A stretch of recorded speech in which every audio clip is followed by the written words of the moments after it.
मैंने तो ये विधानसभा के सेशन में भी कहा था, ये सवाल बार बार आ रहा है कि कांग्रेस सीएलपी लीडर नहीं बना रही। मैंने कहा जिस दिन बीजेपी ने तय करना है कि हरियाणा में कांग्रेस का सीएलपी लीडर कौन हो, जिस दिन बीजेपी तय कर लेगी उस दिन घोषणा हो जाएगी। मुझे लगता है कि जैसी हमारी रैली हुई तो बीजेपी ने तय कर लिया था और बीजेपी के खेल पे सारा चीज हो रहा है, कांग्रेस कहीं नहीं है, ये तो बीजेपी के कठपुतलियां हैं। तो बीजेपी ने तय कर लिया भूपेंद्र हुड्डा होना चाहिए तो भूपेंद्र हुड्डा बन गया।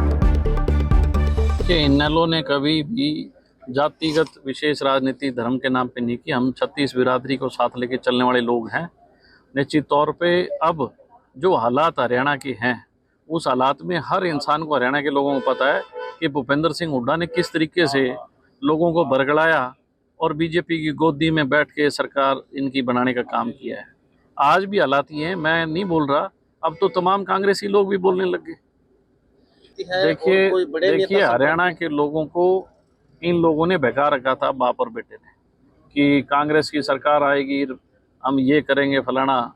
और जैसे जैसे चुनाव नज़दीक आया इन्होंने अंदर खाते बीजेपी से सेटिंग करके और लोगों की जो भावनाएं थी उनका कत्ल करने का काम किया है। अब हरियाणा के बच्चे बच्चे को इस बात का इल्म और ज्ञान हो गया है कि भाई इन बाप बेटों से बच के रहना। ये बाप बेटे तो अपने से बाहर किसी चीज़ को नहीं जाने देते। आज हरियाणा का हर गांव का नौजवान, हरियाणा की महिला, हरियाणा के बुजुर्ग अब ये बात मानते हैं, अगर कोई सच्चा इंसान है तो अभय सिंह चौटाला है, जो बात का, जबान का पक्का, बात का धनी है। और निश्चित तौर पे इंडियन नेशनल लोकदल उन्हीं के आशीर्वाद से मजबूत हो रही है।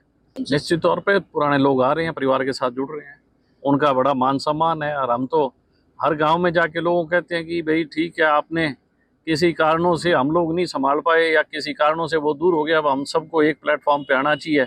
अगर इस बीजेपी सरकार से पेंडा छुटाना है तो मजबूत आदमी के साथ लगना पड़ेगा।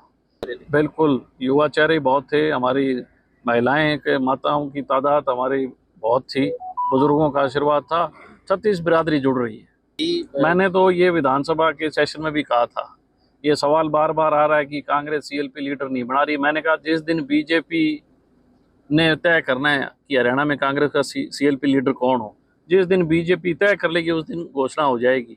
मुझे लगता है कि जैसी हमारी रैली हुई तो बीजेपी ने तय कर लिया था और बीजेपी के खेल पे सारा चीज़ हो रहा है, कांग्रेस कहीं नहीं है, ये तो बीजेपी के कठपुतलियां हैं। तो बीजेपी ने तय कर लिया भूपेंद्र हुड्डा होना चाहिए तो भूपेंद्र हुड्डा बन गया। देखिए कांग्रेस के तो सारे लोग अब इस बात को कह रहे हैं कि हम लोगों को, किसी को अगर सीनियर लोगों को कांग्रेस में किसी ने निपटाने का काम किया, हराने का काम किया, तो उन्होंने बाप बेटो नहीं किया है। आज तो जो कांग्रेसी थे पुराने, उनकी तो हालत ये कर दी कि उनको इन्होंने पार्टी से बाहर निकाल दिया और जो पार्टी में रहा उसको हरा दिया। तो कांग्रेस तो ये दोनों चिल्ला रहे थे कि हम लोग बी टीम है। अब तो हरियाणा को बच्चे बच्चे को इनका चेहरा बेनकाब हो गया, एक्सपोज हो गए हैं। ये संपत सिंह जी बहुत सुलझे हुए और बहुत अच्छे आदमी हैं, बड़े बेदाग आदमी हैं, बड़े ईमानदार हैं। राजनीति में पूरे जीवन में उन्होंने चौधरी देवीलाल जी को अपना राजनीतिक गुरु माना, बड़ी कदर करते हैं। हम लोग भी संपत सिंह जी की कदर करते हैं। ऐसे अच्छे लोग अच्छी पार्टियों में आएंगे तो निश्चित तौर पे बहुत ताकत मिलेगी, मजबूती मिलेगी और समाज का भला भी होगा। हमसे जुड़े रहने के लिए हमारे YouTube चैनल को सब्सक्राइब करें और नई वीडियो की नोटिफिकेशन के लिए बेल आइकॉन को दबाएं। अगर आप ये वीडियो Facebook पर देख रहे हैं तो लाइक जरूर करें और ज्यादा से ज्यादा शेयर करें। धन्यवाद।